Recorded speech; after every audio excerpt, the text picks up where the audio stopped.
A Champions League tem algo que nenhum outro torneio no mundo consegue explicar. Principalmente quando ela acontece no Santiago Bernabéu, porque em Madrid, noites europeias muitas vezes ignoram lógica, ignoram o momento, ignoram qualquer tipo de previsão. E foi justamente nesse cenário que o Real Madrid recebeu o Manchester City num duelo eliminatório pelo quinto ano consecutivo. Mas afinal, a vitória por 3-0 foi apenas mais uma noite mágica no Bernabéu ou o início de uma virada na temporada? Vamos debater.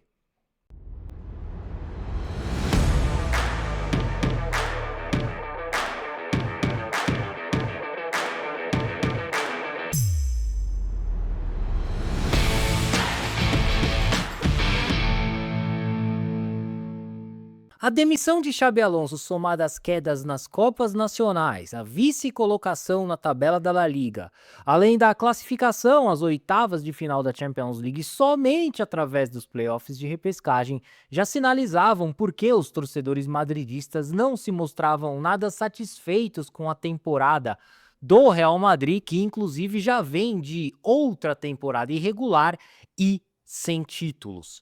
Pois é. E depois da derrota para o modesto Getafe pelo placar mínimo na última aparição do Real Madrid no Santiago Bernabéu antes do confronto contra o Manchester City pelas oitavas de final da Champions League, a realidade é que a desconfiança em torno dos merengues aumentou demasiadamente, considerando o fato de que o Manchester City vinha de uma ótima sequência de resultados e detalhe, completo para encarar o Real Madrid.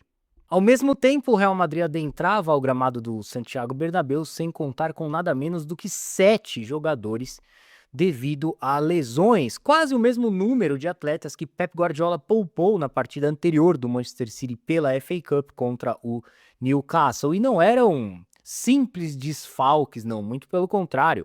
Somente o setor ofensivo do Real Madrid não contava ali com o artilheiro do time na temporada, Kylian Mbappé, o principal organizador de jogadas da equipe, Jude Bellingham, além do algoz do Manchester City, Rodrigo, que infelizmente sofreu uma gravíssima lesão no joelho, que inclusive o deixará de fora da Copa do Mundo de 2026. E tudo isso ainda sem contar com as ausências de outras importantes peças como Éder Militão, Álvaro Carreiras, Davi Alaba e Dani Ceballos. Lembrando que este foi nada menos do que o 16º confronto entre Real Madrid e Manchester City pela Champions League, sendo o quinto duelo eliminatório seguido pela competição. Mas, cara, mesmo diante desse cenário absolutamente desfavorável ao Real Madrid, que na temporada anterior eliminou este mesmo Manchester City nos playoffs de repescagem, porém sob o comando de Carlo Ancelotti, é sempre um enorme equívoco subestimar o Real Madrid na Champions League, sobretudo atuando no estádio Santiago Bernabéu, onde inegavelmente existe uma mística, uma magia ali envolvendo a Champions League.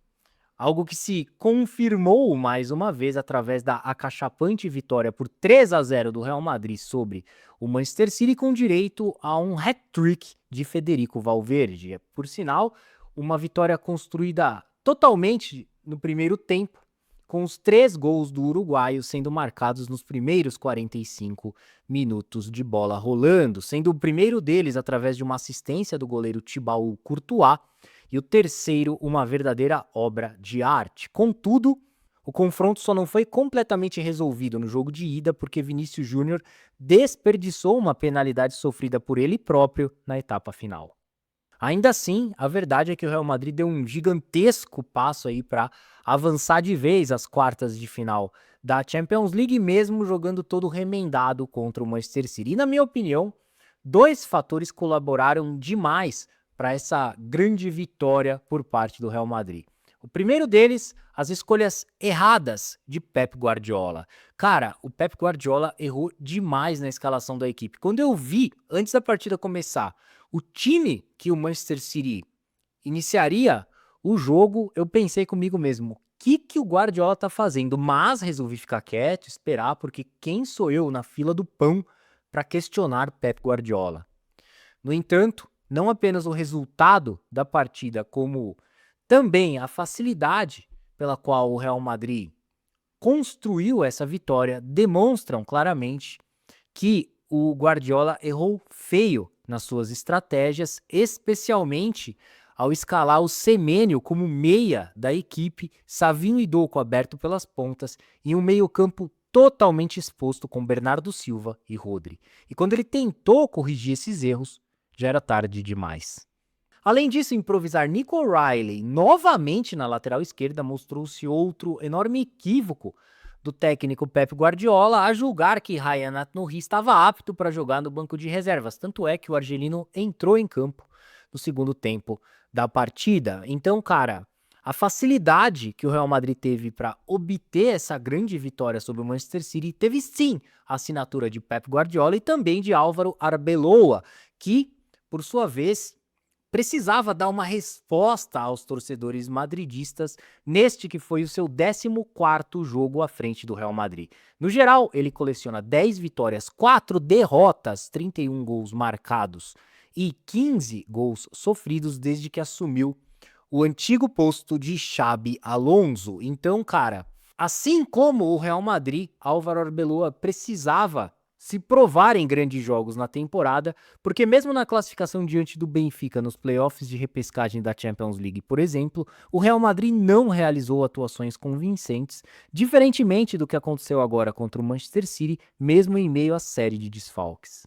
E por incrível que pareça, as ausências de Kylian Mbappé, Jude Bellingham e Rodrigo acabaram favorecendo o Real Madrid e, consequentemente, o técnico Álvaro Arbeloa. Isso porque o Arbeloa conseguiu, sem eles, armar uma equipe mais coesa e forte defensivamente, tendo Aurélien Tchouaméni e o novato Thiago Pitarchi, que foi promovido pelo próprio Arbeloa das categorias de base, ambos fazendo ali uma dupla de volantes centralizados no meio-campo, enquanto Arda Güler jogou aberto pela esquerda, fazendo corredor ali com o Ferland Mendy, e Federico Valverde jogou livremente aberto pela direita, triangulando com Trent Alexander-Arnold, ao passo que Vinícius Júnior e Brahim Dias formaram a dupla de ataque do Real Madrid. Em resumo, os merengues continuaram fortes ofensivamente e se fortaleceram defensivamente.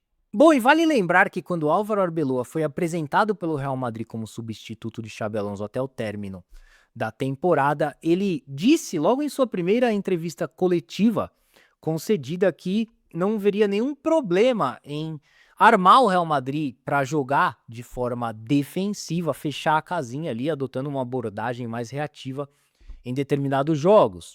Em outras palavras, não teria nenhum problema em estacionar o ônibus na frente do gol do Real Madrid, seguindo à risca ali a escola do mourinismo, né, estilo de jogo do qual é assumidamente adepto. Então, não me restam dúvidas de que os espanhóis jogarão no Etihad Stadium de maneira defensiva, em bloco baixo e explorando os contra-ataques com Vinícius Júnior e Brahim Dias. Ou então, talvez, Kylian Mbappé, quem sabe, o que é bastante improvável.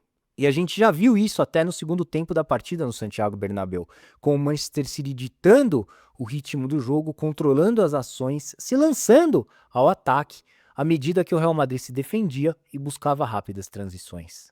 Seja como for, o próprio Xabi Alonso já havia diagnosticado as dificuldades do Real Madrid na recomposição e na força da marcação quando Jude Bellingham, Rodrigo, Vinícius Júnior e Kylian Mbappé estão juntos em campo.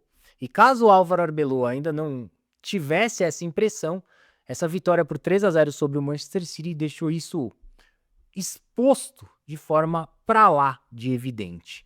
Logo, este mero e importante detalhe pode servir como um divisor de águas ao Real Madrid na temporada, levando em conta que a diferença do Real Madrid em relação ao líder da La Liga, Barcelona, é de apenas 4 pontos, restando 11 rodadas para o término do campeonato, pelo menos até a gravação desse vídeo, ao passo que pela Champions League as chances do Real Madrid avançar às quartas de final para encarar o Bayern de Munique são absolutamente elevadas. Vídeos 83,6% de probabilidades computadas pelo famoso supercomputador da Opta Analyst.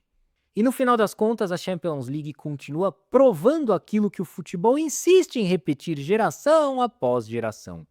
Você pode analisar números, probabilidades, olhar elencos, estudar táticas, mas quando a bola rola no Santiago Bernabéu numa noite de Champions League, existe sempre algo impossível de medir. Por isso, enquanto houver Champions League, jamais será prudente duvidar do Real Madrid.